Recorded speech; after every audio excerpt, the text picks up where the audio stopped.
N'était plus ardent. Viens, n'était plus dans ton cœur. Viens, tel que tu es ardent. Viens. Parfois, j'aime provoquer parce que Dieu provoque. Un des plus grands provocateurs qui, quelque part, était mon papa spirituel, c'était Élie. Est-ce que c'était un provocateur, lui? Avec les prêtres Baal, est-ce qu'il les a provoqués? Oui, bien sûr. Est-ce que nous, en tant que chrétiens, on a le droit de provoquer avec le Saint-Esprit? On peut tout, s'il nous le dit. De temps en temps, je suis en Afrique et je ne suis pas invité dans des grandes villes, mais souvent dans des petits villages.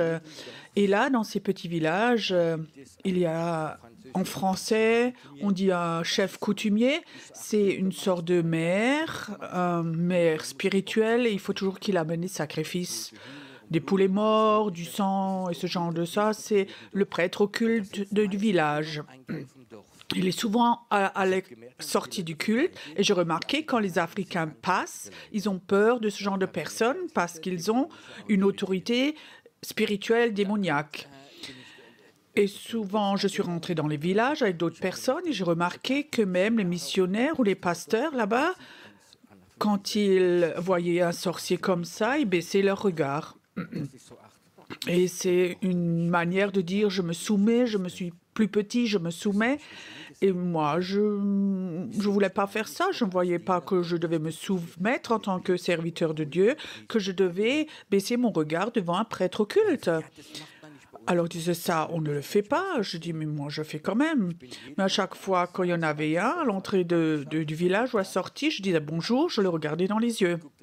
Il me regardait courtement. Après, c'est lui qui baisse son regard. Tu comprends? Il faut que nous arrêtions de nous soumettre, d'être petits, parce que nous avons de l'autorité. Et un dimanche matin, je prêchais là-bas. C'était une assez grande assemblée, il y avait sans doute 500 personnes à peu près. Ils étaient assis ensemble comme des poulets dans un poulailler. Il y avait un toit en tôle et dehors 40 degrés. Tu pouvais vraiment cuire des œufs sur le toit tellement il faisait chaud. Tout était rempli, la salle était remplie.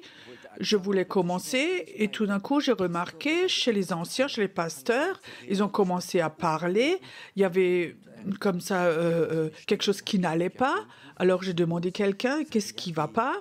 Alors ils ont dit, oui, les chefs coutumiers de 5 villages viennent maintenant ici. Et ils viennent, ils rentrent, et un garde du corps devant et l'autre derrière. Ils ont comme ça leur bâton magique avec eux. Et toute l'église, les anciens sont paniqués. Qu'est-ce que on fait? Et eux, ils ont vidé la première rangée et ils ont laissé asseoir ces personnes là devant, les chefs coutumiers. Et les pasteurs disent, lui vient me voir et dit, Pierrot, ils ont demandé, est-ce qu'à la fin du culte, tu peux prier pour eux? Est-ce que tu peux les bénir? Et dans certains endroits, surtout en Afrique, pour eux, ils voient que tu as une puissance spirituelle, ils veulent alors être bénis. Et j'ai dit, je vais réfléchir, mais ils doivent une fois venir devant. Et je remarquais que le pasteur transpirait de panique. Et moi, je prêchais. Je dis à ces 5 chefs coutumiers, ces prêtres, ils doivent venir devant. Donc, le garde du corps s'est levé derrière et je disais, j'aimerais pas vous bénir, mais j'aimerais prophétiser sur vous. Est-ce que c'est OK? Il disait oui. Je ne les ai pas bénis, j'ai prophétisé sur leur vie. Et très précisément, je peux te dire, la puissance de Dieu était vraiment venue fortement. Ça m'avait surpris que Dieu avait même des mots gentils pour certains, malgré qu'il était un sorcier, il avait un bon cœur. Et j'ai prié avec eux. Et c'était tout normal et ils ont vraiment accepté ça, mais j'ai vraiment vu que beaucoup de leaders spirituels avaient peur de ce genre de personnes. Et il ne faut pas qu'on ait peur parce que celui qui est en nous est plus fort. C'est tellement simple dans un culte de dire Amen. Oui, l'onction est là, on est beaucoup, Amen, c'est beau. Gabrielle Trinkler, je ne sais pas si vous connaissez, c'était une dame, une femme de Dieu en Allemagne. Pendant des années, elle faisait de la délivrance.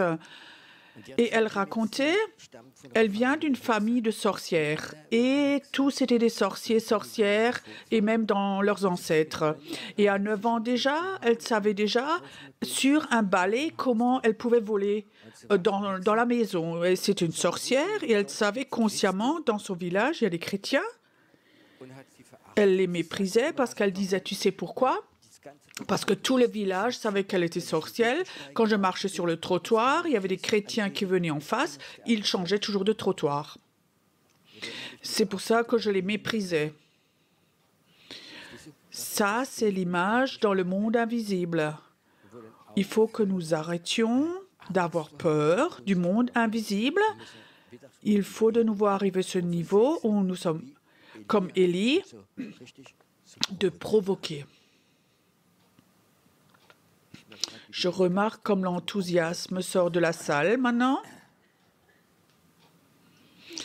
Bon, le thème de ce soir. Le thème de ce soir, où j'ai dit on peut inscrire, apprends les miracles. Est-ce qu'on peut apprendre les miracles? Oui, nous pouvons apprendre les miracles du Saint-Esprit. Le Saint-Esprit peut nous apprendre comment nous pouvons, au nom de Jésus, apprendre les miracles. Premièrement, ce qu'il faut que tu saches, Dieu est 100% surnaturel. C'est juste ça? Chez Dieu, il n'y a rien de naturel. Dieu n'est pas humaniste, Dieu n'est pas une personne, Dieu est Dieu et il est 100% surnaturel. Les humains ne sont pas surnaturels. Les humains, ils ont une âme et ils ont une conscience.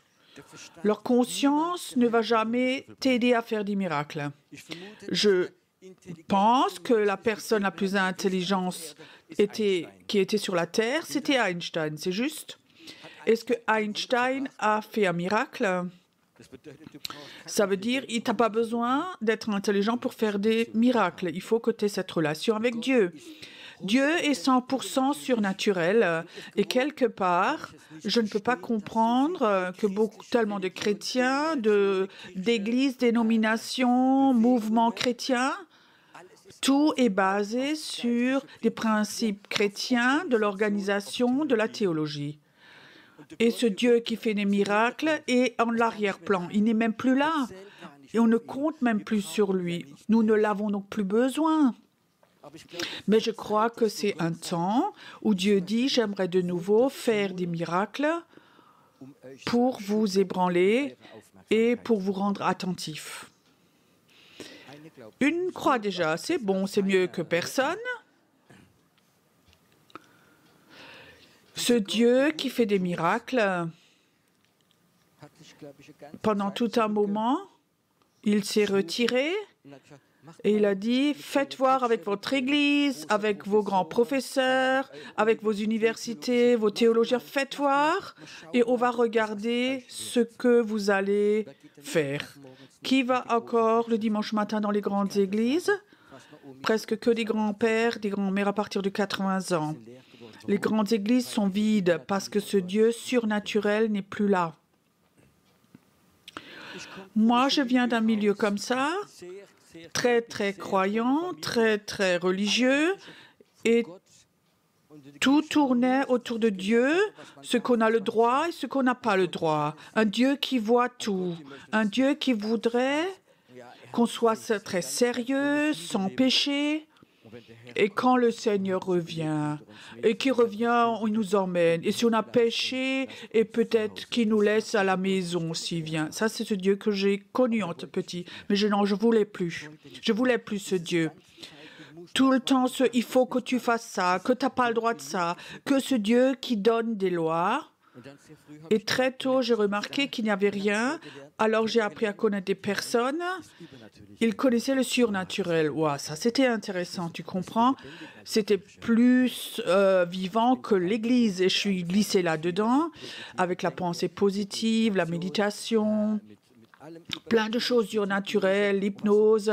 Et là, il y avait quelque chose de surnaturel. Et ça, c'était intéressant. Ça, c'est la raison pourquoi tous les enfants regardent Harry Potter. Tu comprends? L'Église, c'est ennuyeux. Harry Potter, c'est vivant. Et je crois que dans chaque personne, il y a quelque chose qui cherche de plus que l'humain. Et si nous ne donnons pas, ils vont le chercher du mauvais côté. Dieu est 100% surnaturel. Et nous avons un corps, nous vivons dans un corps, nous avons une âme, nous avons des sentiments, nous avons une conscience, et tout ça, ce n'est pas surnaturel. La seule chose surnaturelle dans l'humain, c'est son esprit.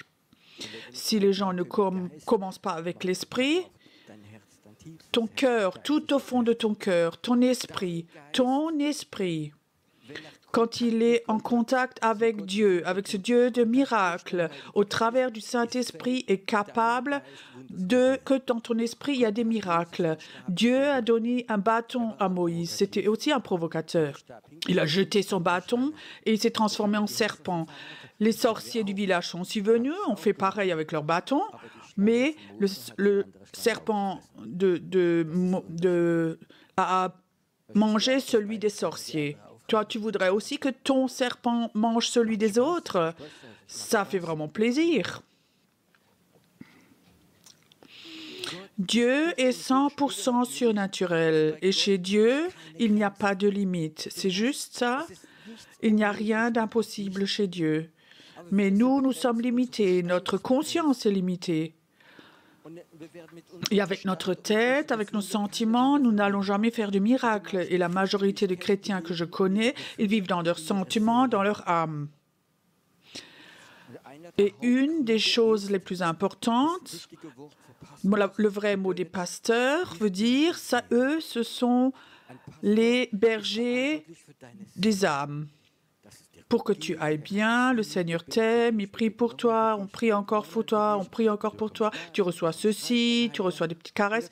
Et il caresse ton âme, le pasteur. Et c'est bon, il faut que ton âme aille bien aussi. Mais ton âme ne fait pas de miracles. Les miracles se passent dans l'esprit. Le problème est que l'esprit de la plupart des chrétiens est sous-développé. Tu es né de nouveau. Ça signifie que ton esprit était séparé de Dieu à cause des péchés. Jésus t'a pardonné, tu l'as accepté et le Saint-Esprit vient, tu es né de nouveau. Ça signifie que ton esprit peut de nouveau être en contact avec l'Esprit de Dieu, peut être en contact avec Dieu qui est esprit. Et si ton esprit commence à grandir, à fonctionner, à se développer, alors tu vas de plus en plus être en communion avec ce Dieu qui fait des miracles, avec ce Dieu de miracles. Avec ton âme, tu ne reçois pas de miracles.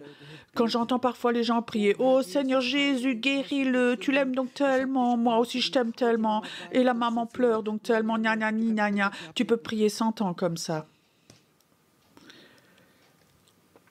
Quand le Saint-Esprit est là et ce bâton est en toi, tout d'un coup, tu peux dire, ça vient maintenant. Maintenant, Esprit, tu sors au nom de Jésus de cet enfant. Ça dure 10 secondes et l'Esprit est sorti de l'enfant. Et tu vas vivre des miracles. Le problème, surtout en Allemagne, en Europe, notre âme est super enseigné, trop enseigné. Et les gens ont entendu tellement de prédications, de CD, de cassettes, de livres d'école biblique. Leur tête est remplie de savoir, de versets bibliques, de principes, mais leur esprit dort. Et je crois que le temps de l'esprit va venir. Le temps de l'esprit va venir. Et Dieu voudrait utiliser ton esprit, et je crois que c'est important que l'apostolique et le prophétique reviennent, parce que le ministère apostolique et prophétique, ce sont ceux qui nourrissent ton esprit. Et il faut que nous arrêtions ce bricolage comme ça.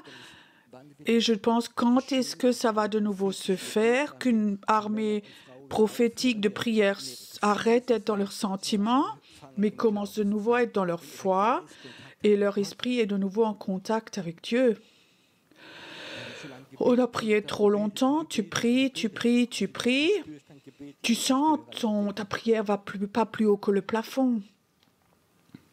La Bible dit, Dieu est esprit et nous pouvons l'adorer en esprit et en vérité.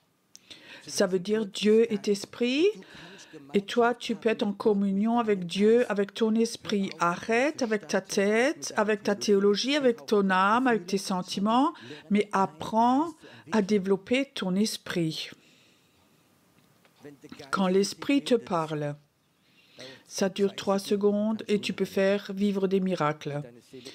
Et dans ton âme, tu peux prier 3 heures, ça ne sert à rien.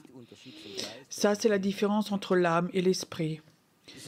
Ce Dieu qui fait des miracles. Ce soir, j'aimerais parler de miracles parce que les miracles sont dans différents compartiments. Un compartiment dont je voudrais parler ce soir, c'est l'appel de Dieu. L'appel de Dieu est toujours surnaturel. Dieu appelle des personnes et c'est surnaturel. Il n'appelle pas tes sentiments, ton intelligence, mais ton esprit. Et il faut que tu saches, quand tu es un évangéliste, il y a toujours quelque chose en toi qui a la capacité d'attirer l'esprit des personnes et de les appeler. Qu'est-ce que c'est un évangéliste? Un évangéliste, c'est quelqu'un qui a un esprit et il est comme un aimant. Il appelle les gens à aller à la croix. Un évangéliste, ce n'est pas un théologien. Un évangéliste, c'est la majorité du temps un vrai évangéliste, comme Reinhard Bonke. Ce n'est pas des grands théologiens. Quand un évangéliste comme ça prêche, la majorité des théologiens, leurs cheveux se dressent sur la tête quand ils les entendent. Un évangéliste, ce n'est pas celui qui parle avec du grec, de l'hébreu, du latin et tout, mais il raconte. Et pendant qu'il raconte, l'appel de Dieu sort de son esprit. Et alors il fait un appel et le pasteur pense qu'est-ce qu'il a donc raconté comme bazar. Et tout d'un coup, les gens courent vers l'avant parce que dans son esprit, il y a un aimant qui appelle. C'est quelque chose de surnaturel. L'appel est surnaturel. Il faut que tu saches quand tu prêches ou quand tu évangélises, quand toi personnellement tu évangélises et tu ouvres ton cœur et l'Esprit de Dieu vient, alors il y a quelque chose de surnaturel. Tu ne peux pas convertir quelqu'un avec ton intelligence, tu peux au minimum le rendre religieux. Tu peux lui parler de l'enfer pour qu'il ait peur et après vient à l'église. Tu fais un religieux mais pas une personne née de nouveau. C'est l'esprit qui appelle et ça c'est surnaturel. Quand j'étais nouvelle convertie dans l'église, de temps en temps il y avait un évangéliste qui venait.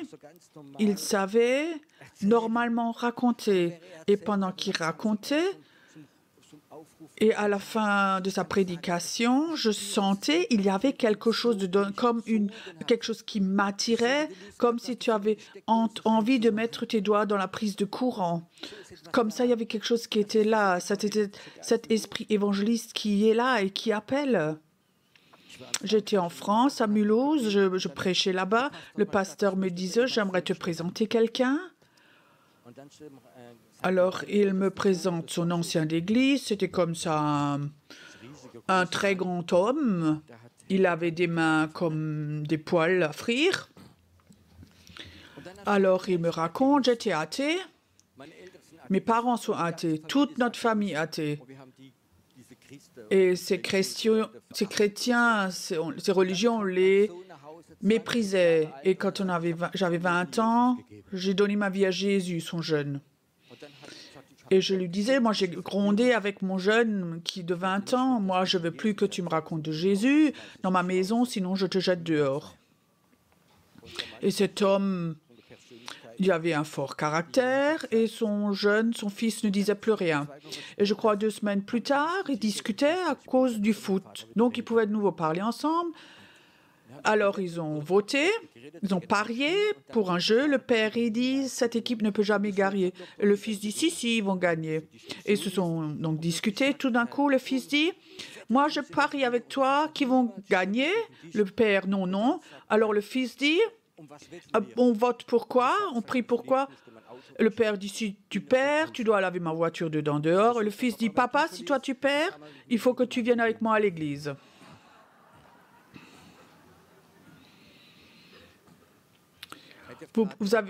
Vous pouvez deviner qui a gagné. Et cet homme disait, effectivement, j'ai perdu et je suis un homme de parole.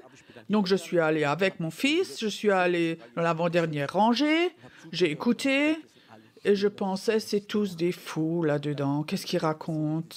Et celui-là devant qui racontait des bêtises devant, il appelle même des gens, effectivement, il y a même des gens qui se vont devant, mais ils sont donc fous. Et tout d'un coup, il sentait une main dans son dos.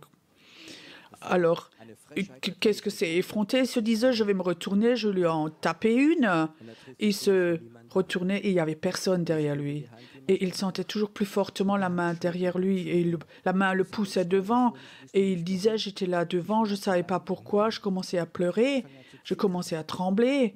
Et tout d'un coup, quelqu'un venait m'imposer les mains et Jésus venait dans ma vie. Une main l'a poussé devant. Un Dieu comme ça, je voudrais servir, tu comprends? Je ne voudrais pas trouver des choses intelligentes pour que les gens viennent devant. J'aimerais que Dieu appelle les personnes. Et dans ma vie, j'ai tellement vécu où je sais, c'est pas moi, ce ne sont pas mes capacités, mais c'est Dieu qui appelle pendant que je prêche. C'est un Dieu surnaturel. L'appel de Dieu est surnaturel. Le premier appel qui était venu chez Moïse, Moïse ne serait jamais allé quelque part, mais le feu était surnaturel. Il ne s'est pas éteint. Tu sais, cet appel et ce surnaturel, c'est quelque chose qui va de pair. Quand j'étais nouveau converti, j'avais dans mon cœur, j'aimerais servir Dieu. Alors on va à l'église, on va dans l'assemblée, on fait la louange, on donne sa dîme, on essaie aussi de donner témoignage. Et alors, j'étais chez moi à la maison, mon épouse était faire des achats avec mes enfants, et j'aime quand la maison comme ça est tranquille. Et je me suis réjouie, c'est de l'après-midi, la maison est vide, ça sonne. Et quelqu'un était là, un vendeur d'aspirateurs de Vorwerk. Je sors, je dis bonjour, on est de Vorwerk, on veut vendre nos aspirateurs. Et je disais, mon épouse n'est pas là, venez une autre fois. Bonne journée à vous, bye bye. Donc il repart. Il descend quelques marches, le Seigneur dit, rappelle-le. Donc, j'ouvre la porte, vous pouvez de nouveau venir, et il pensait, ouais, je peux enfin vendre quelque chose. Alors, il rentre, et je savais, il faut maintenant que je l'évangélise. Alors, j'ai un peu raconté comment on fait tout. Je dis, OK, je suis à l'église, on a une belle église, une assemblée, il y a un Dieu. Et j'ai essayé de raconter, il disait, ouais, intéressant. Il faut que j'aille maintenant après 10 minutes. Donc, il est reparti. J'étais un peu frustrée quand même. Il s'en va, il va à sa voiture. Le Seigneur dit, rappelle-le. Donc, je sors. Et il pense que, oui, je suis un peu... Il avait déjà allumé sa voiture. Je toque à sa fenêtre. Je dis, viens, rentre de nouveau. Alors, il rentre de nouveau avec son aspirateur. Et le Seigneur dit, est-ce que tu vas apprendre à connaître mon appel? Il faut que tu ouvres ton cœur. Arrête de raconter des belles choses. Raconte ce qui est dedans en toi. Alors cet homme était là. Après 10 minutes, il me racontait, oui, il était vendeur chez Vorwerk, de professionnel ingénieur en DDR. Il n'avait pas de boulot, alors il fait ça, ceci, blablabla. Et le Seigneur dit, maintenant raconte ce qui est dans ton cœur. Alors, je commençais à raconter comment Jésus a transformé ma vie, que j'étais en prison, et j'ai commencé à raconter. Et pendant que je racontais, je ne sais pas pourquoi, l'amour de Dieu est venu et je pleurais.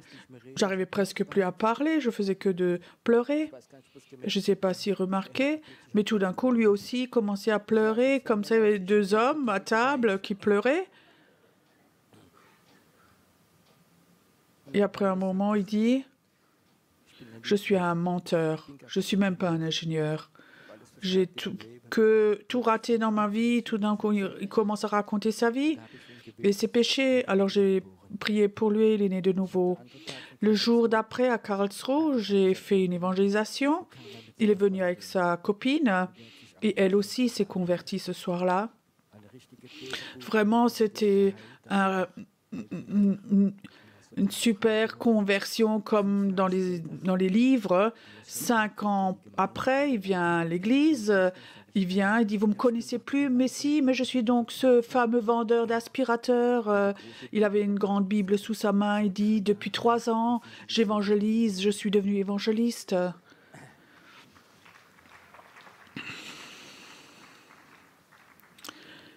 Le Saint-Esprit travaille souvent au travers de ton cœur, pas au travers de ton intelligence. Vous comprenez ça? On essaie tellement avec notre intelligence de faire les choses. Le Saint-Esprit habite dans ton cœur. L'amour de Dieu au travers du Saint-Esprit est rentré dans ta tête? Non? Dans ton cœur, il est rentré dedans. Romains 5,5, l'amour de Dieu au travers du Saint-Esprit est rentré dans ton cœur. Et tout au fond de notre cœur, il y a ce Saint-Esprit. Et lui, il est en communion avec Dieu et ce Dieu qui fait des miracles. Et le problème principal, c'est que nous, ou la majorité de chrétiens en Allemagne, essaient leur intelligence remplie avec des principes chrétiens, bibliques et tout, c'est pas faux, mais au travers de ça, ils essaient de travailler, mais pas au travers du Saint-Esprit qui est en nous. Le Saint-Esprit fait des miracles, je veux dire, pourquoi Dieu veut faire des miracles? Parce qu'il veut de nouveau notre attention.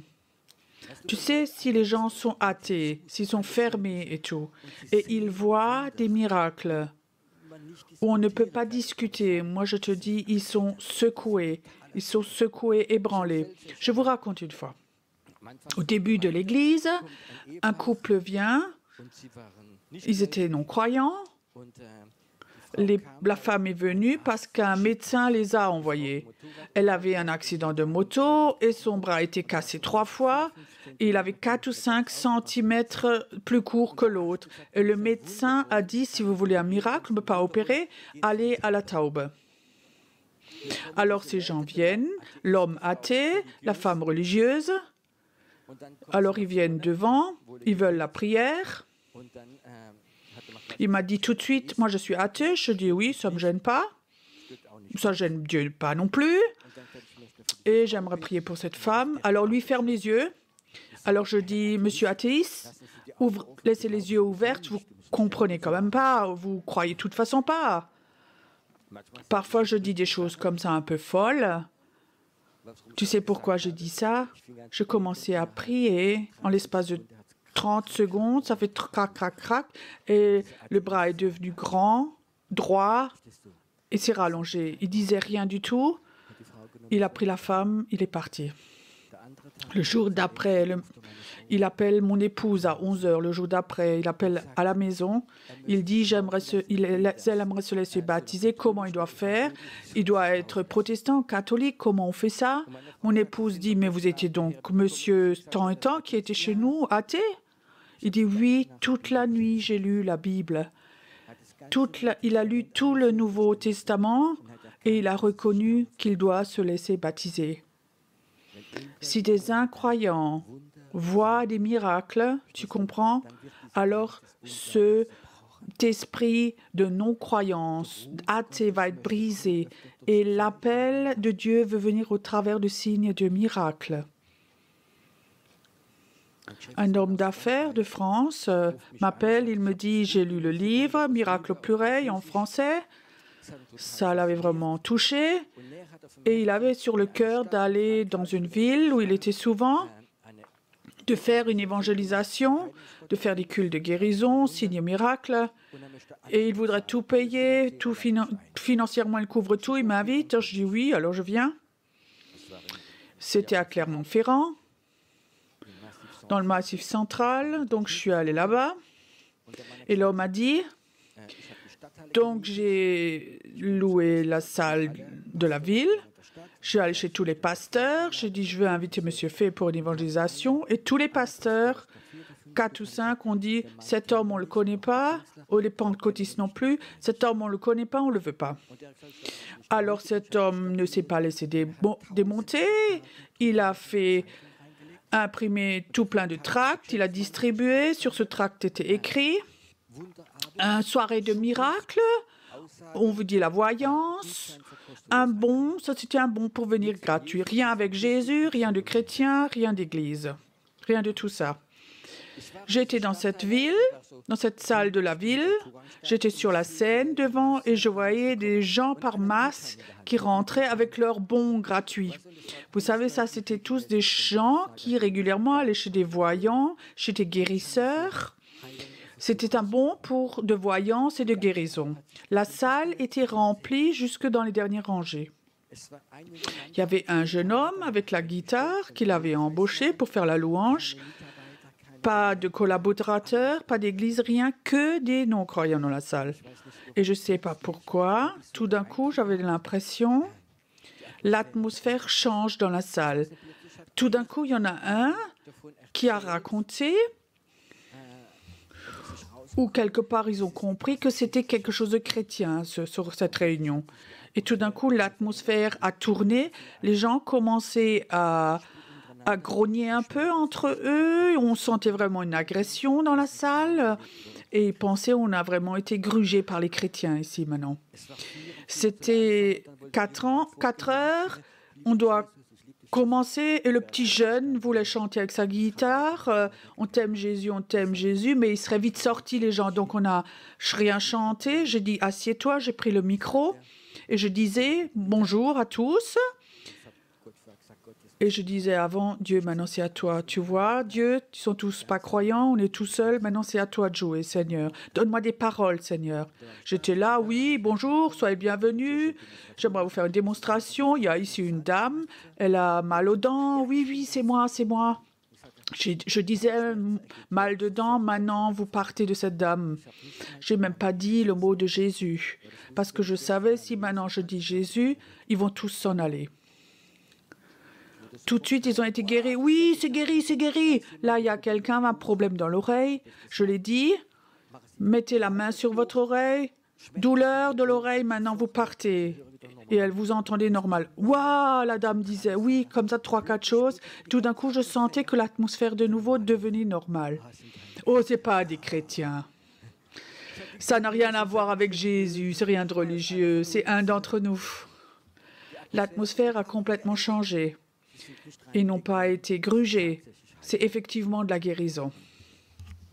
Alors j'ai pris le micro, j'ai raconté, j'ai mon nom, j'étais homme d'affaires à Strasbourg pendant des années. J'ai raconté ma vie, je suis allé en prison, Jésus est rentré. Et il m'a dit, je dois guérir les gens, c'est pour ça que je suis là. Et j'ai raconté normalement mon témoignage et l'appel de Dieu est venu. La puissance de Dieu est venue dans la salle pendant que je parlais. Je peux vous dire, tous les gens qui régulièrement allaient chez les voyants ou chez les guérisseurs, ils étaient pleins de démons. Et les démons, tout d'un coup, se sont couchés. Il y avait une paix dans la salle, une ouverture. Et je te dis, ce Jésus qui a fait ça avec moi, je dis, qui m'a pardonné, qui m'a guéri, il est là maintenant. Ce n'était pas une religion, vous pouvez dire oui à Jésus. Et je peux te dire, 90% de la salle ont levé la main, ils étaient décidés. Et alors les gens venaient par masse devant. Moi, je me suis derrière la table, j'ai donné des autographes du livre. Je dis c'est tellement intéressant, j'ai jamais vécu ça dans un culte. Il y a des gens qui ramènent les photos de leur famille et je dois faire du pendule avec celui-là. Et on a prié. Je peux te dire, les gens étaient tellement touchés. Je savais que Dieu est plus fort que tous les autres. Parfois, nous sommes tellement heureux. La salle est remplie de croyants et un incroyant. Et on se lève tous, on veut tous le convertir. J'aimerais de nouveau vivre ça. On a des cultes où 50% des personnes ne sont pas croyants, où il y a une confrontation des esprits. Et ce Dieu qui fait des miracles est là. Ce Dieu qui fait des miracles pour que les gens soient secoués. secoué, ébranlé. Mais Dieu voudrait aussi faire des miracles pour nous ébranler, nous. Dieu a souvent fait des miracles pour m'ébranler. Moi, je vous donne un exemple. Il y a un certain temps, je voulais acheter une voiture. Donc, je me connais un peu dans ce domaine-là. J'avais comme ça une idée. Je voulais un diesel, tant de PS. Et je veux pourtant autant d'argent et pas faire de crédit. Et dans le journal, je vois une voiture. Une voiture de mes rêves, ce que je voulais. Mais ça coûtait 12 000 € de plus. Et je disais, oui, c'est bien, mais ça coûte, avec le Seigneur, je disais, ça coûte 12 000 € de plus, je ne vais pas faire un crédit. Et j'avais fait des économies, j'avais l'argent dans une enveloppe.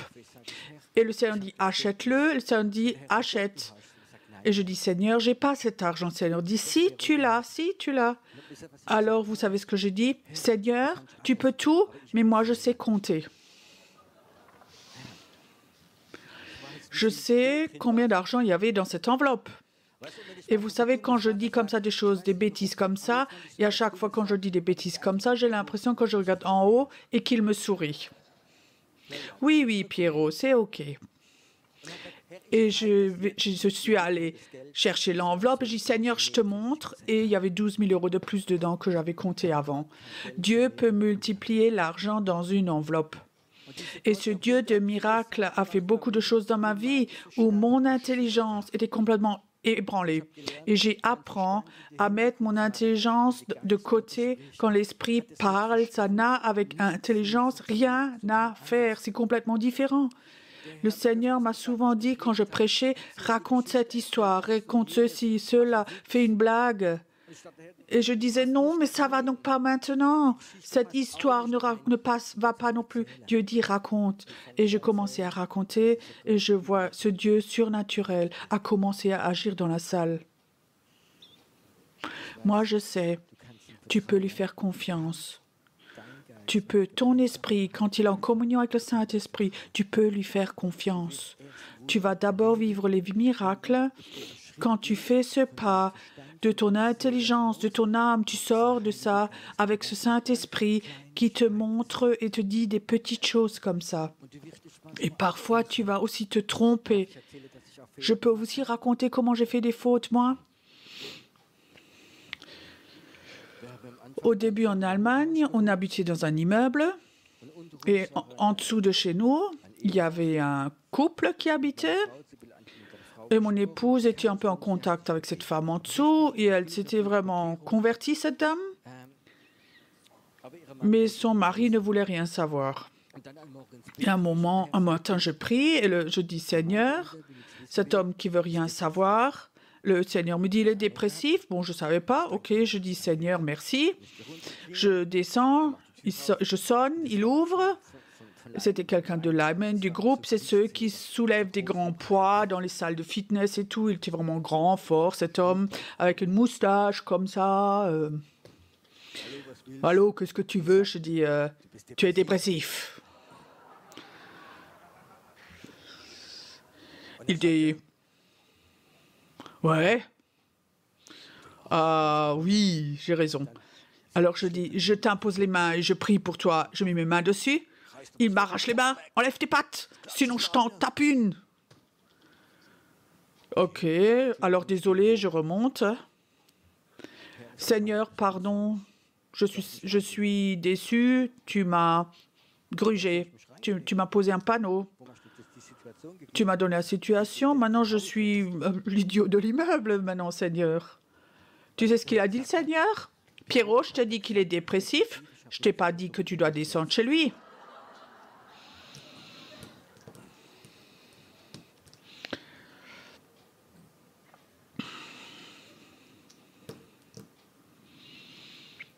Nous allons tous faire des erreurs. Est-ce que c'est juste? On rajoute quelque chose, il faut que nous apprenions. Le Saint-Esprit veut être en communion avec ton esprit. La Bible dit, il faut que nous soyons en communion avec le Saint-Esprit. Pas être au mur de lamentation avec nos soucis, mais le Saint-Esprit veut être en communion avec toi.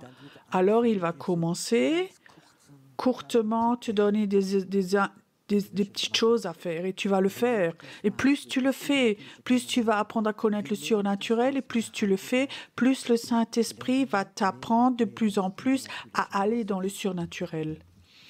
Il n'y a pas de limite. Et j'ai appris les dernières années à aller dans le surnaturel et le Saint-Esprit me dirige dans des domaines où j'avais aucune notion, dans le monde invisible, où il y a des anges, des démons, dans l'esprit. J'ai voyagé dans d'autres choses aussi, mais je sais que c'est quelque chose que le Saint-Esprit m'a montré et qu'il veut nous enseigner. Il veut tous nous apprendre à tous à aller à ce niveau, ou ceux qui veulent plutôt. Il y a des chrétiens qui disent non, je suis satisfait, quand mon pasteur prie tous les dimanches pour moi, il vient à mon anniversaire et je suis aimé et tout et tout. Non, non, je suis heureux, c'est OK. Mais il y a beaucoup de personnes, ils savent qu'il y a une autre dimension. Et ils savent qu'il y a un Dieu qui est surnaturel, sans fin. Et ils savent aussi qu'au fond de leur cœur, le temps de la confrontation arrive. C'est juste ça. Sans confrontation, il n'y a pas de victoire. Il y a quelques mois, j'avais une vision et donc je l'ai, dans une vidéo particulièrement pour la Suisse, je l'ai mis.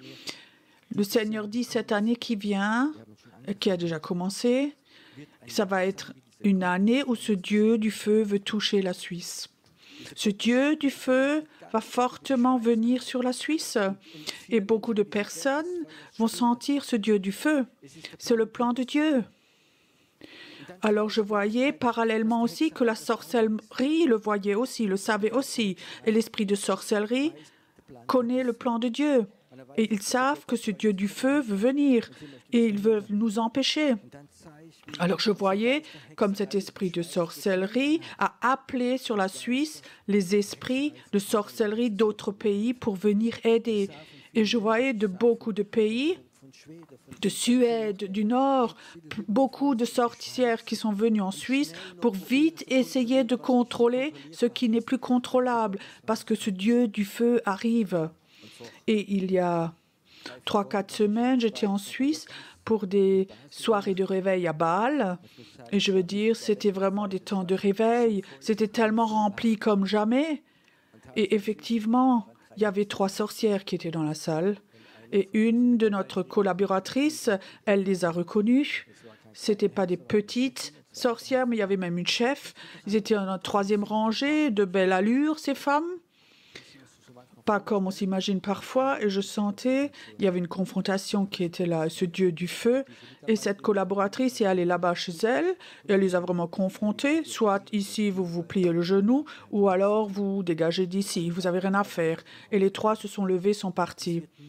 De plus en plus, ça va arriver ces choses, vous comprenez ? Aussi longtemps que le surnaturel n'est pas là, il n'y a pas de confrontation. Satan pense, ils sont tellement inoffensifs, ils sont tellement gentils, de scission et ceci, cela. Il est temps que la puissance de Dieu revienne et on va vivre cette confrontation. Mais ce n'est pas le niveau de l'âme, de l'intelligence, mais c'est le niveau de l'esprit. Et il faut que nous apprenions à rentrer dans cette dimension-là. J'avais dans mon cœur... Il y a 4-5 semaines à peu près, j'ai commencé une école de surnaturel. J'ai vraiment ça à cœur, d'emmener ces gens dans ce domaine-là. Et sur YouTube, j'ai fait une soirée, peut-être certains étaient là. C'était même, il y avait 20 000 personnes qui l'ont écouté. Et je disais, écrivez-nous quand vous vivez des choses surnaturelles. Et on a eu tellement de témoignages de gens, toi qui étais au ciel ou d'autres choses, qui ont vécu, qu'ils n'auraient jamais osé raconter dans leur église ou à d'autres chrétiens, où ils ont vécu des choses surnaturelles. C'est pas seulement Pierrot, un ou deux personnes, mais c'est un temps où Dieu appelle tout plein de personnes à aller dans ce surnaturel. Et je crois que j'ai sur le cœur que les gens aussi doivent se connecter ensemble, et tous ceux qui ont cette soif de ce surnaturel, de ce Dieu surnaturel, d'aller dans ce niveau, dans ce réveil, ça va à la confrontation. Élie devait confronter pour que les bâtres prêtres soient tués. Et après, il a commencé à pleuvoir.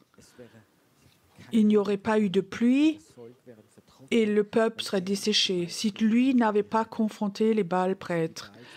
Les prêtres Baals étaient fautifs que la pluie n'était pas venue parce qu'il y a des Baals prêtres, pas seulement en Suisse, mais aussi en Allemagne, en Autriche. Les prêtres Baals sont partout et ils contrôlent tout. Vous savez, c'est le moment que les chrétiens se réveillent, qu'ils arrêtent de dormir, et encore la prière, et encore la cure d'âme, et encore le mur de lamentation, encore des caresses. Il est temps que les chrétiens disent « Moi, j'aimerais aller au niveau où ce Dieu de miracle vient avec moi, où ce Dieu de miracle est là. » Et je crois qu'à chaque fois qu'il y a une vague comme ça, avec des miracles, par exemple, on avait une vague où tout d'un coup, des gens, en 3 mois, on avait plus de 50 personnes qui avaient des dents en or. Ils avaient même des plombs en or. Moi-même, j'ai 4 dents en or. Et la dernière fois que j'étais en Suisse, il y a une dame qui a un témoignage qu'elle a une dent en or. La dernière fois où j'étais là-bas, Dieu commence à donner des signes et des miracles pour dire « Allô, je suis encore là ». Mais il faut que nous comprenions ça dans l'esprit. Moi, j'aime, ce matin, quand j'étais dans l'ascenseur, il y a quelqu'un d'entre vous qui vient, je ne sais plus qui c'est, j'oublie vite, quelqu'un d'entre vous est venu dans l'ascenseur, j'ai dit « Pierrot, ne t'effraie pas », alors elle me donne un bisou. Alors elle dit « Tu sais, c'est un bisou de remerciement, parce que sur YouTube, il y a 3 mois ou 4 mois, sur YouTube, j'ai dit « Et toi, tu ne vas pas perdre tes cheveux. Ils vont repousser tes cheveux. » C'était qui dans l'ascenseur? Ah oui, c'est toi. Alors elle dit « Tu sais, regarde, mes cheveux ont repoussé. » Ça, ce sont des choses normales. Je peux te dire, sur YouTube, nous atteignons tellement de personnes, surtout des gens qui ne vont jamais à l'église, qui sont incroyants, et des signes et des miracles se réalisent. Aujourd'hui, j'ai eu un email d'une dame, elle habite en Tunisie, à Djerba. Il y a quelques années, elle est là-bas, elle avait l'impression qu'elle doit commencer quelque chose là-bas. Et alors elle dit, elle allait tellement mal, complètement désespérée. Et cette nuit, elle a eu un rêve et elle me voit venir vers elle dans le rêve. Je suis à son lit, elle se lève et toute puissance démoniaque était partie. Je ne peux pas te raconter pourquoi, mais les dernières années, j'ai eu beaucoup de personnes qui m'ont écrit, ils ont été malades, la nuit, ils ont eu le rêve, que je viens à leurs mains, que j'impose les mains, et ils sont tout de suite guéris. Je sais que Dieu a la capacité de prendre notre esprit, de l'emmener quelque part et de faire ces choses. Ce n'est pas parce que je suis gentil, que j'ai un super caractère, que je suis saint, mais parce que j'ai donné mon esprit à Dieu. Et vous savez comment ça s'est fait? Il y a 3 ans ou 4 ans, là en haut, au 18e étage ici. Un après-midi, j'étais dans ma chambre, le Saint-Esprit me parle, il dit « Pierrot, à 18h, tu montes sur la terrasse en haut. » À 18h, je monte. Et là, c'était le temps où les gens descendent. J'étais seule là en haut. J'avais déjà ma chaise longue. Il y avait les couchers du soleil. J'étais sur la terrasse. Tout d'un coup, je sentais quelque chose se transforme et derrière moi, il y a la présence de Dieu. Et je dis, Saint-Esprit, c'est toi? Il me dit, non. Jésus, c'est toi? Non. Ce sont des anges? Non. C'est le Père. Alors, le Père était derrière moi et disait, j'ai une parole. Pierrot, je suis le Père de ton esprit. Je ne suis pas le Père de tes sentiments, de ton corps, de ton intelligence. Je suis le Père de ton esprit. Et j'ai compris quelque chose. Dieu voudrait avoir mon esprit. Il veut faire avec mon esprit ce qu'il veut. Et ça, c'est la raison pourquoi parfois, dans la nuit, dans d'autres situations, mon esprit, il peut le prendre et peut le mettre dans un autre pays ou ailleurs. Quand nous avons appris de notre intelligence, de notre âme, de notre situation, Dieu veut nous utiliser. Dieu, notre âme, toujours l'utiliser. C'est bien quand tu peux prendre quelqu'un dans tes bras et dire 10 fois je t'aime et l'amour de Dieu, moi je t'aime aussi, l'autre pleure, moi aussi, et c'est beau, nous sommes aimés. Mais ce n'est pas le niveau dont je parle. Moi, je parle le niveau de l'esprit. Les gens occultes ont compris beaucoup plus vite que nous.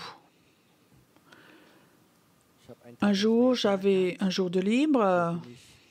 Je suis allée au sauna le matin. Il y avait quelqu'un qui était aussi dedans, un jeune. Il était assis dedans, position du yoga, longs cheveux, peut-être 20-25 ans. Je m'assis aussi dans le sauna et je le regardais, je sentais comme son esprit sortait. Et je disais aussi intéressant, il fait de la méditation transcendantale, son esprit monte. Je disais oui, ok. Je restais là et je commençais à prier. Et on sort ensemble du sauna. Après 10 minutes, quart d'heure, je le regarde et je dis « Et à quelle altitude vous étiez, vous ?» Alors, je ne sais plus comment, mais il dit 3000 ou quelque chose. Alors, je disais « Ça, c'est rien, moi, j'étais beaucoup plus haut. » Alors, il me regarde, il dit « Je l'ai vu. » Il a vu que mon esprit était au trône de Dieu et que je priais. Lui, il peut que monter un tout transcendantal, méditation transcendantale et voler un peu. Notre esprit peut aller devant le trône de Dieu. Pas avec l'âme, lui reste au mur de lamentation. Lui peut monter notre esprit. J'aimerais ce soir pas parler à ton âme, mais à ton esprit. Tu sais, ton intelligence est là en haut. Les sentiments sont là. L'esprit, c'est un étage en dessous encore, en toi. Et nous l'avons perdu, cela. J'aimerais parler à ton esprit, que dans ton esprit tout au fond, ils disent « Oui, ça c'est pour moi ». Et je veux arriver à ce niveau-là. Ce niveau, c'est là où Dieu m'appelle. J'ai comme ça soif dans mon cœur d'avoir une armée de prières aux prophétiques, de l'appeler, des hommes et des femmes. Ce n'est pas des personnes qui sont spéciales, mais des gens normaux qui sont appelés par Dieu, qui ont donné leur esprit à Dieu et Dieu les utilise. Il y a 3-4 ans, nous étions en Pologne, en Dublin, avec notre armée de prière. On était un petit groupe, peut-être 30-40 personnes. Il n'y avait pas de programme. Et quelque part, le premier jour, on était dans une église, ils nous avaient prêté leurs locaux. J'avais l'impression, comme Dieu dit, allez 2 par 2 dans la ville. Pierrot prie avec eux que là, ils vont se dispatcher dans la ville et qu'ils voient où sont les démons, où ils sont dans la ville, où ils contrôlent. Je pensais, Seigneur, ça on ne peut donc pas faire. Ils sont là le premier jour. Certains sont tout nouveaux. Alors, je les ai envoyés. Alors, le jour d'après, ils sont revenus et Dieu a dit, ils doivent donner témoignage. Et je peux te dire, tous ont raconté où ils ont vu des démons, où ils étaient, quels démons ils ont vus. Je prie pas, il ne faut pas prier, je leur ai dit juste regarder, les voir. Je peux te dire, quand les gens rentrent et cet esprit prophétique est là, ça change tellement, c'est quelque chose de normal, le surnaturel. Ce n'est pas pour toutes les personnes. Mais moi, je sais que ce soir, il y a des gens qui sont ici, ça va faire clic. Et dans leur esprit, ils vont savoir, ça, c'est le niveau que je veux. C'est le niveau où Dieu m'a appelé. C'est le niveau où il n'y a plus de limite du naturel vers le surnaturel. Je peux sans doute toute la soirée vous raconter des miracles du surnaturel où chacun secouerait la tête et dirait « est-ce que ça existe ?» Mais moi, j'ai appris qu'avec Dieu, il n'y a pas de limite, qu'il n'y a pas de limite. Et souvent, je pense, si je raconte ces choses à certaines personnes, ils ne pourraient pas le comprendre. Parce que notre tête, nous sommes tellement enfermés dans notre théologie, nous n'avons jamais entendu ces choses. Les gens qui sortent de l'occulte, ils n'ont pas de problème avec ce genre de choses. Mais les gens qui étaient 30 ans dans une église et rien n'a changé, ils ont un problème avec tout ça, parce qu'ils n'ont jamais entendu tout ça. Il y a comme ça une expression française qui dit « le goût s'éduque », ça veut dire « le goût, on peut l'éduquer ».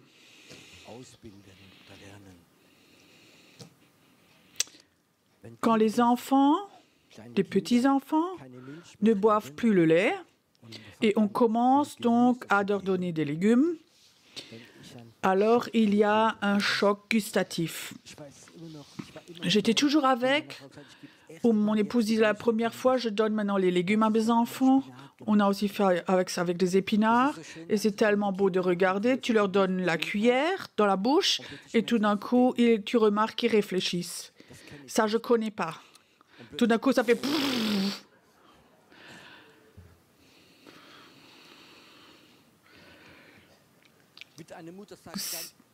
Est-ce que ta maman aurait dit plus jamais d'épinards, juste encore du lait, jusqu'à 20 ans? Si toute ta vie, tu n'as eu que du lait, comme dit Paul, et tout d'un coup, d'autres choses viennent. Alors, il y a des chrétiens, ils ont cette attitude-là. Comme ça, c'est occulte. Ce n'est pas occulte. C'est un Dieu qui fait des miracles. Le Dieu qui fait les portes. J'ai parlé ce soir de ce Dieu qui appelle surnaturellement. Pas ton âme, pas être béni, mais un Dieu qui appelle des personnes pour que ton esprit aille dans le prophétique. Ce Dieu qui est capable ce soir de prendre ton esprit, de le toucher pour qu'il sait, ça c'est ce que Dieu voudrait de moi. Je ne veux pas devenir une grande personne dans mon assemblée, mais j'aimerais donner mon esprit à Dieu quand il en a besoin et il peut l'utiliser à tous les niveaux. Et ça va aller au-delà de ma compréhension, de mon intelligence, mais je fais confiance à mon Dieu, au Saint-Esprit, que lui voudrait faire cela. Est-ce que tu es prêt à cela, à aller à ce niveau-là? Tu sais, quand Dieu te dit quelque chose, c'est toujours avant, dans ton esprit. Tu le savais déjà. Quand Dieu te dit quelque chose, bien sûr, ça va dans ta tête ou tout d'un coup, mais tout au fond, dans ton esprit, tu le sais déjà. Tout au fond, dans l'esprit, tu sais que Dieu a quelque chose pour toi, que les autres n'ont pas.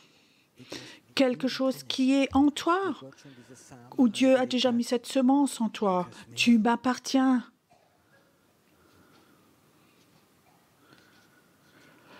Quand je me suis convertie, je sortais de l'occulte.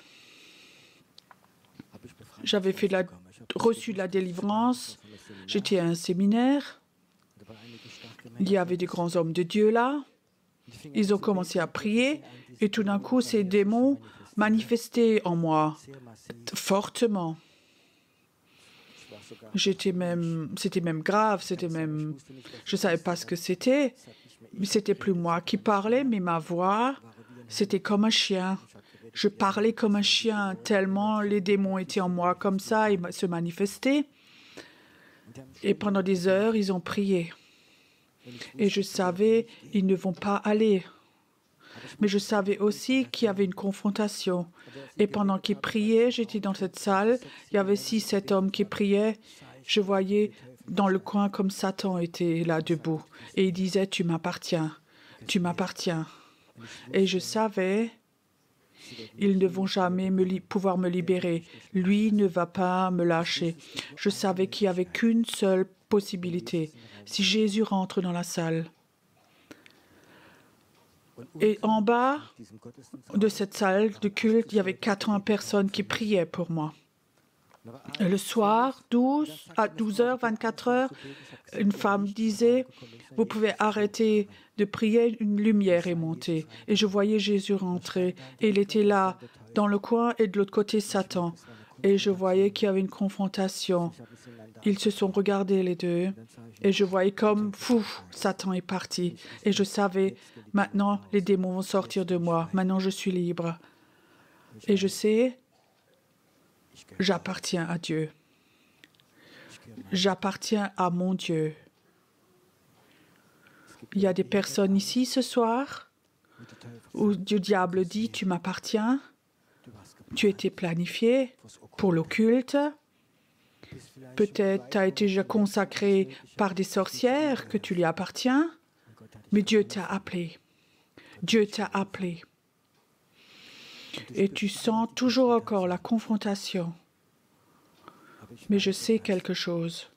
Certains qui d'entre ce soir donnent leur esprit à Dieu, ils vont couper avec cette puissance de sorcellerie qui pense tu leur appartiens.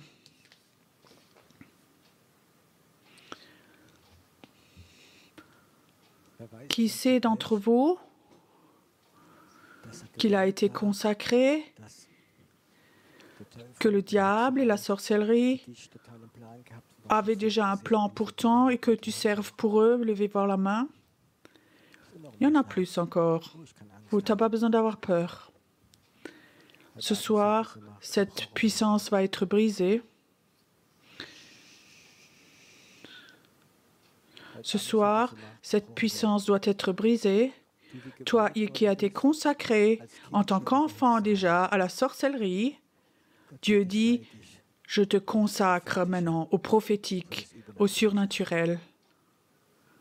Ce soir, maintenant, la puissance va être brisée. Ici, ça va être brisé. La sorcellerie va ce soir perdre. Et des personnes qui ont été consacrées, l'esprit va être consacré au prophétique, au surnaturel. Cette confrontation se passe maintenant. Il y a encore quelqu'un qui est là. Je sens maintenant, tu sens ce combat en toi maintenant. Une sorcière a versé du sang pour toi. Il y en a même une qui a sacrifié un enfant pour toi. Et je peux te dire, ce sang qui a été déversé n'a plus de puissance ce soir.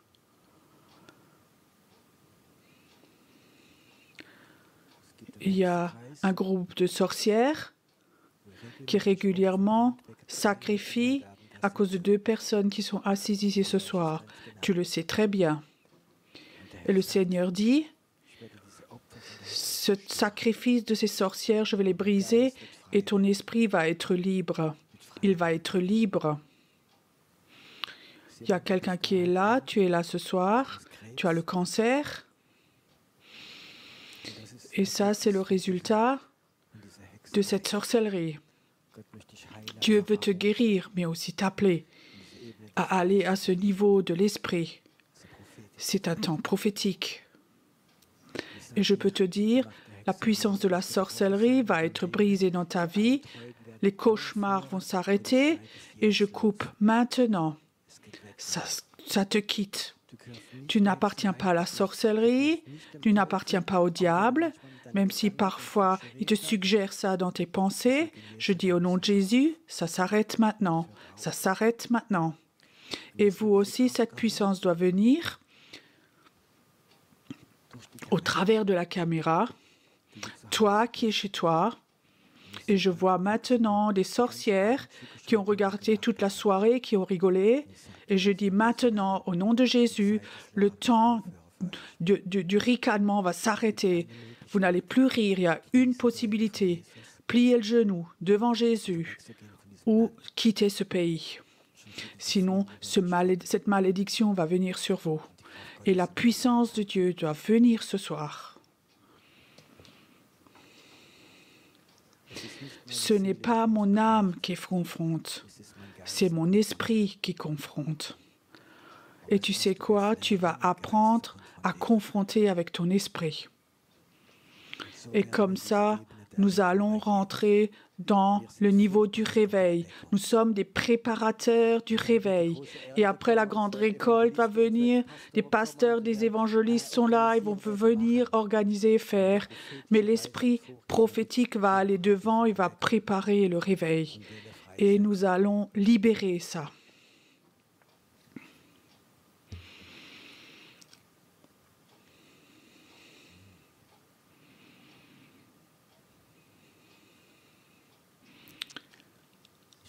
Je suis fâché quand je vois que tellement de chrétiens viennent et la sorcellerie les empêche toujours d'aller à d'autres niveaux où la sorcellerie vient et ils rendent les chrétiens malades. Ils volent l'argent ou brisent des couples, des mariages. Il y a des moments où ce Dieu, ce regard de ce Dieu jaloux, ce Dieu du feu, regarde en bas. Et après, quand il a son regard a la capacité de détruire la sorcellerie. Et ce soir, je sens ce regard de Jésus. Il est plein de jalousie et de feu. Et il dit, c'est mon peuple. C'est mon peuple. Ce n'est plus le temps, il n'est plus le temps de jouer, mais c'est le temps d'aller à la guerre. Une armée de prière qui va aller à la guerre. Merci Seigneur que ce soir, que ça se passe maintenant, de plus en plus. J'aimerais encore prier. Et attends que ton esprit touche, que Dieu touche ton esprit, que tu reçois une délivrance dans ton esprit qui est en toi, que quelque chose est coupé en toi. Tu as été coupé de ta famille. Tu es coupé de ta religiosité. Tu es coupé de leader spirituel. Et tu sais que c'est ton chemin. C'est ton chemin. Et certains d'entre vous vont apprendre à confronter la sorcellerie. Merci Seigneur. Que chez quelqu'un maintenant, la tension artérielle devient normale maintenant comme signe. Ta tension artérielle maintenant va devenir complètement normale. Je parle à ta tension artérielle au nom de Jésus.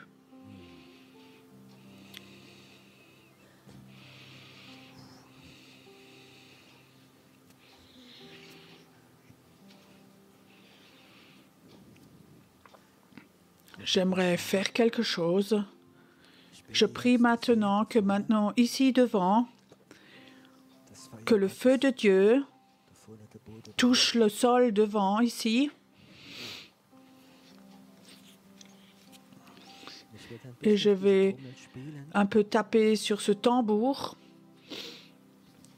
Et pendant que je tape sur ce tambour, le feu de Dieu va toucher l'esprit de personne. Et si tu sens que tout d'un coup, ce feu touche ton esprit, alors cours devant, cours dans ce feu, pas en vent.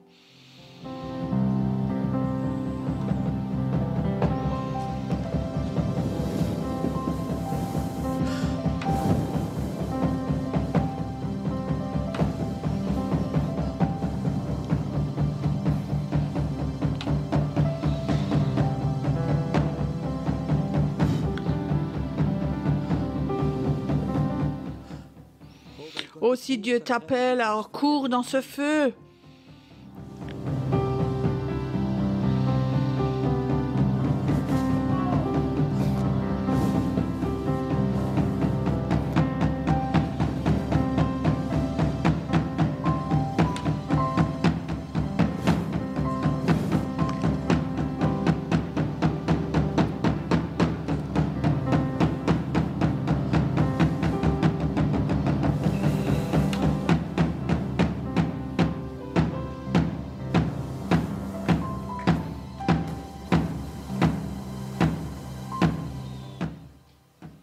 Et ce Dieu du feu t'appelle ce soir. Ce Dieu du feu t'appelle. Ton esprit lui appartient. Ton esprit lui appartient à lui seul. Et l'esprit de mort va te quitter. L'esprit de mort va s'en aller. Et tu vas prophétiser la vie, dit le Seigneur. Tu vas prophétiser la vie.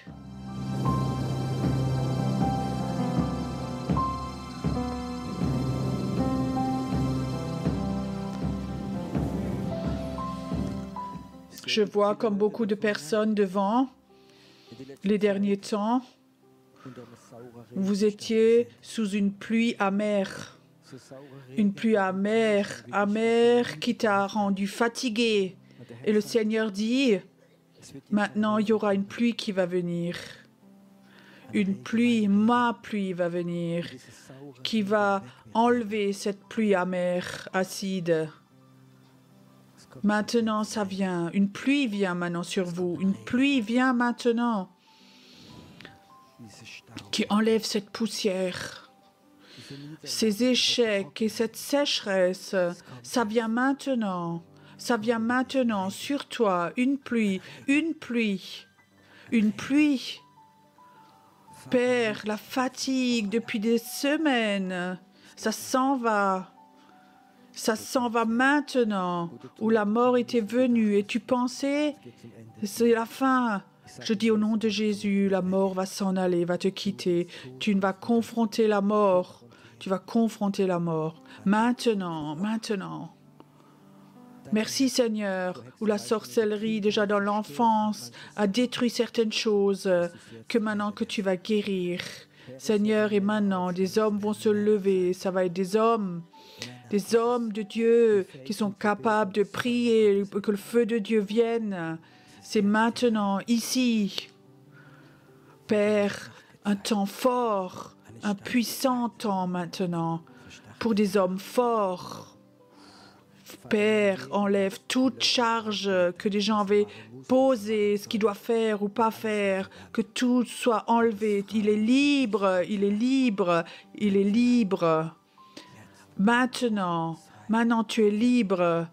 Tu ne vas plus faire ce que les autres te disent que tu dois faire. Dieu va te poser des charges. Et ça va être autrement, dit le Seigneur. Ça va être autrement, dit le Seigneur. Tu sais, quand le temps de la sorcellerie venait, tu vas voir comme des hommes vont venir et vont être une protection. Ils vont être une protection. Ça vient maintenant, non? Ça vient maintenant. Ça vient maintenant. Ça vient sur toi maintenant. Reçois la légèreté de Dieu. Reçois où des années tu t'es battu, combattu, une légèreté qui vient maintenant et des portes vont s'ouvrir. Maintenant, les portes s'ouvrent. Tout d'un coup, tu vas voir comme des choses vont se passer. Ça va être tout facile. Des années, vous étiez enfermés. Des chaînes de malédiction étaient là. Je vois comme maintenant, ça s'ouvre. Les portes vont s'ouvrir maintenant. Ça ne va plus être difficile. Ça va être facile. Très facile. Merci Seigneur que ce soir, que l'appel de Dieu est là, que l'appel est là.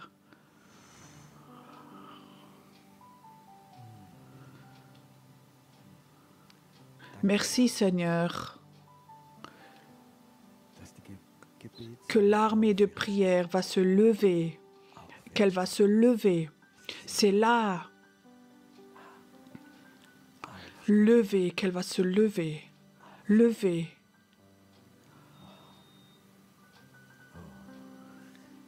Je vois comme tes parents parfois t'ont mis comme ça, comme un corset. Tu étais comme dans un corset, mais ce soir, tout ça s'enlève. Et tu vas de nouveau pouvoir voler. Tu pourras de nouveau voler. Tu vas apprendre à voler. Merci Seigneur pour ces personnes merveilleuses. Merci, j'aimerais prier, Père, que cette nuit, certains vont être touchés cette nuit. Une forte onction de toi, comme si la bonté de Dieu se posait sur toi. Tu n'as pas fait des choses folles ce soir. Tu as fait quelque chose où la bonté de Dieu va venir sur toi. Ça va venir sur toi. La bonté, la bienveillance vont venir sur toi. Et c'est bon comme ça. C'est bon comme ça. Chantons encore ensemble ce chant. Tu es Seigneur, tu es ressuscité, tu es Seigneur. Tout genou fléchira. Un chant prophétique ce soir. Demain, à 8 heures, à la prière, ça continue. Du bist Herr, du bist Herr, du bist auferstanden, oh, du bist Herr, jedes Knie muss sich beugen, jede Zunge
Komm mit Feuer, komm mit Feuer und Kraft, oh Herr.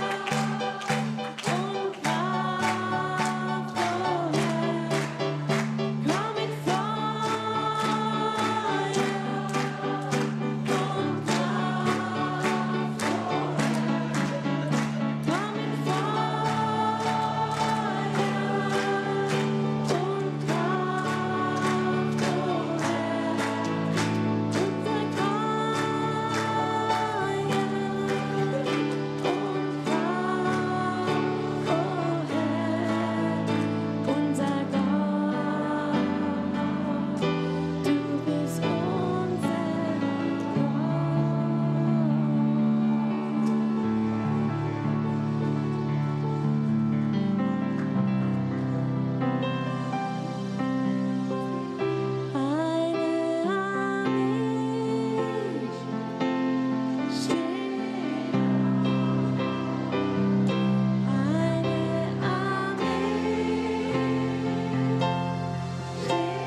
Ketten zerbrechen, Ketten zerbrechen.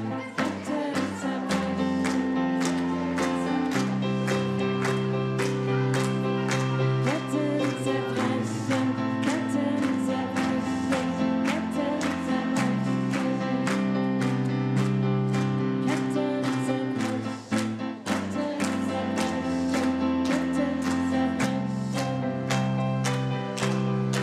Ketten zerbrechen.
Alleluia.